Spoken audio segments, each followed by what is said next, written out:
सलीलचन्दनचर्चिताय नन्दीश्वर प्रमथनाथ महेश्वराय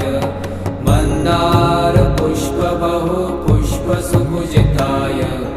तस्मै